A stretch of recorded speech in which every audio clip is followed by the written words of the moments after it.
going on, everybody? Welcome back to episode 2 of the Let's Clarify series.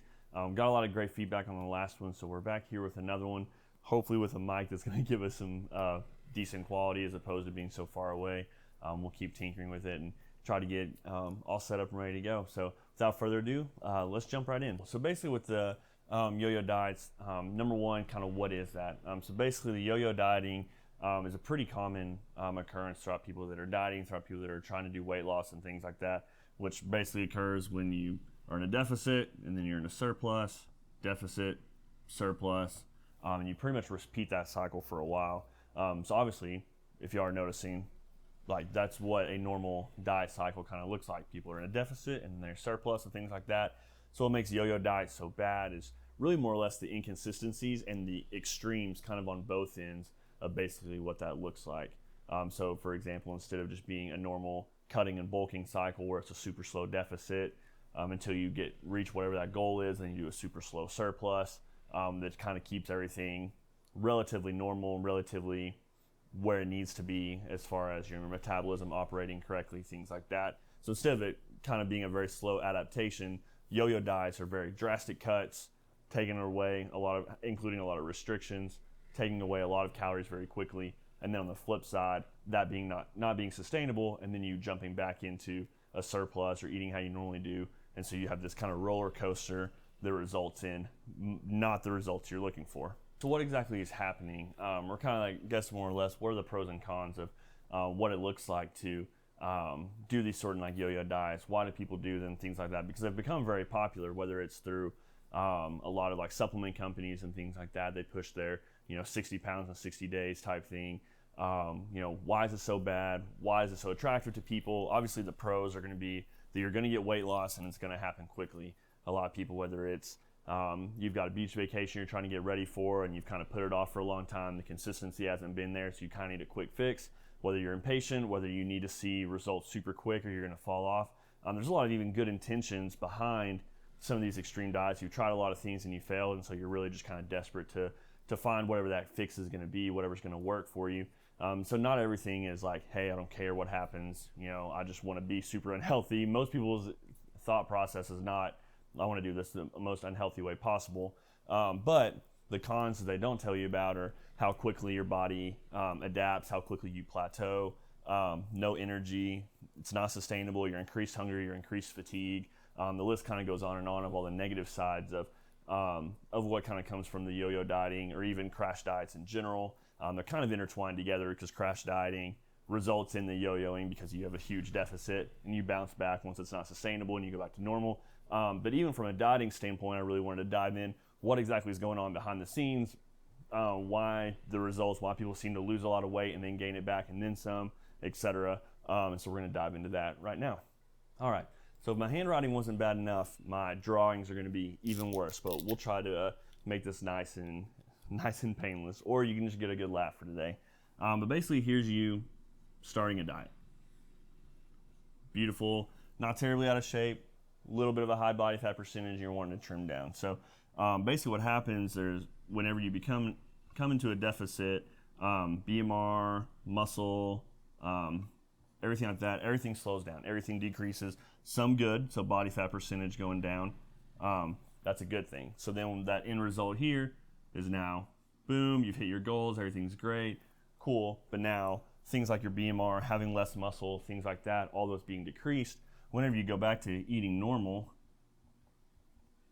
eating goes up, boom, boom, now you're over here wondering how you got, make sure that's actually bigger, worse off than when you started in the first place.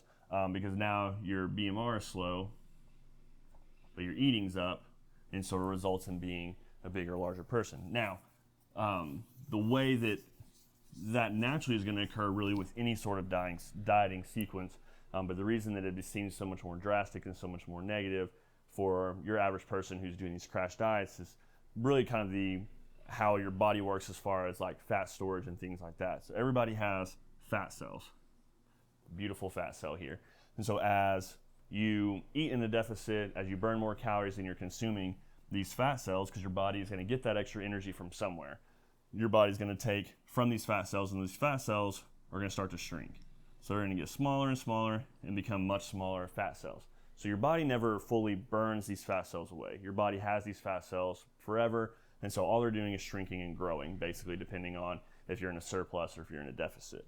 Now, when you're in these drastic caloric deficits, when you're in these drastic, doing these crash diets and things like that, your body, as I've talked about in previous, whether in my podcast or even in the last video, your body doesn't register that, oh, you're leaning out for a competition, oh, you're leaning out for the beach, cool, like we'll change our body's processes. No, like our bodies are built for survival regardless.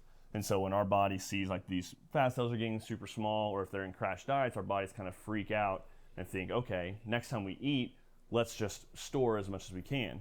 And so the more drastic these diets are, the more that these fat cells begin to shrink or begin to expand, begin to grow into bigger ones. And whenever we can't store quick enough, or the deficit is so drastic, our bodies actually create new fat cells for that enhanced storage the next time around. So while we can't ever destroy our fat cells, they just shrink, our body will create new ones to enhance how quickly our body is able to store a calorie surplus. And so that's why you see with the yo-yo dieting, or even maybe it's you yourself, where you've experienced like extreme weight loss or really quick weight loss, whether you're on some sort of diet plan, some sort of restriction diet, maybe you've done the HCG diet where you eat 500 calories and take some drops and you lose a lot of weight really quick.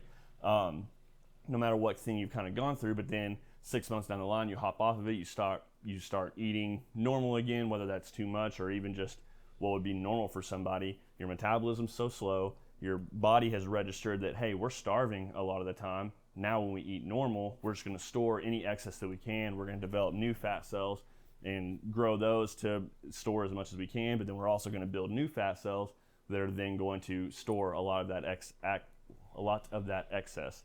So huge problem to have, and something that's super popular, but not a lot of people know kind of the science behind what exactly is happening and going on.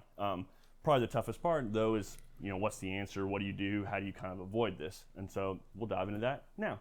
All right, so main takeaways from this. Not sure why I dotted my eye like that. This was technically my dot, and then I just drew that up there.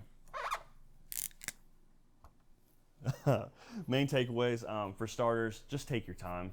Trust the process, enjoy it. I think a lot of people just kind of get impatient and they want the quick fix now, and they don't want to put in the time and the effort. And I think, with a few popular people or whatever, kind of like aside, like there's always going to be anomalies and things like that. But I think a lot of people forget how hard a lot of these people worked. Not to mention a lot of these people that you see that are, fitness influencers, or that are, that are people in this space, researchers, whoever's popular, whoever you're seeing on YouTube, things like that.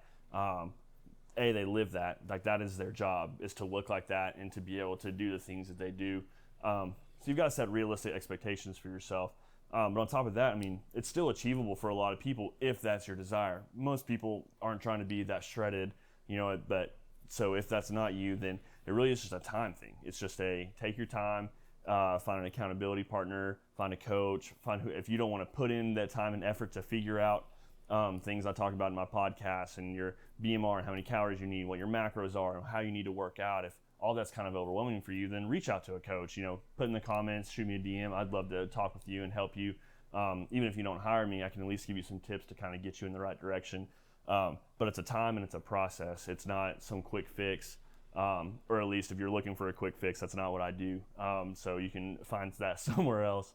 But it's something that you don't have to rush. You've got the rest of your life ahead of you, and the amount of progress that you can make in 6 months or a year is astronomical, and it leaves you feeling healthier and looking better and things like that. And it doesn't have to be a 30 pounds in 30 days or 60 pounds in 60 days type of deal, where it's just this super crazy drastic weight loss.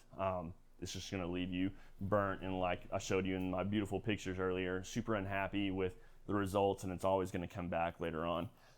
Lift heavy, build muscle, progressively overload, get stronger throughout the process. That's only going to help, especially if you're in a deficit. Lifting heavy is going to help preserve that muscle as long as it can. Combining that with high protein diet, making sure that you're recovering well, making sure you're having the protein, as I mentioned in the last video, that's more thermogenic. It's going to help you with that dieting process. So making sure that you're kind of incorporating all those things. There's a super long list of things that can kind of help you with the crash diet, high volume foods and things like that. But the main part of it is just to slow down, just to take your time, make sure you're doing it the right way, seek help, get advice and guidance from people who are certified and knowledgeable and have the education to back what they're saying. Find somebody that you resonate with, that you gel with, that their personality works for you, and see if they do some sort of coaching and being able to reach out and help you kind of avoid a lot of these pitfalls. But the long-term metabolic damage that happens with yo-yo dieting, things like that, just isn't worth it. Every cycle it gets a little bit worse. And a lot of these people that push these super extreme diets aren't going to tell you that, but I will. So I hope this was super informative for you. If there are other topics that you're confused about or you'd like to learn and know about, put those down in the comments. Like, share, subscribe, turn that notification bell off. I want to try to have these coming out weekly. And also don't forget to check out my podcast, the Iron Mike podcast. I'll upload there weekly as well, usually every Wednesday. These I'm going to try to upload every Friday. And just try to keep putting out free content for all of you, and hope that I can help at least a couple people. So thanks again for tuning in, and we'll see you next time.